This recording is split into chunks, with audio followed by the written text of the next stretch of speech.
Here's an issue I'm having with my Ridgid impact gun. It has a full battery.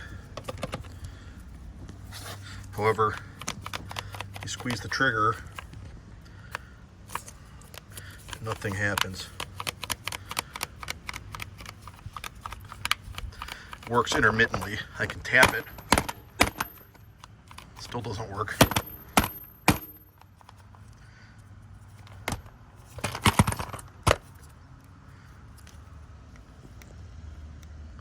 Full charge.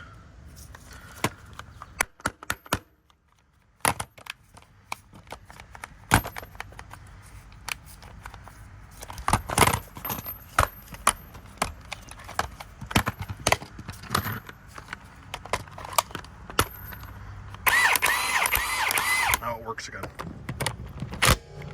And then it stops. So we'll have to take that and do a warranty on it.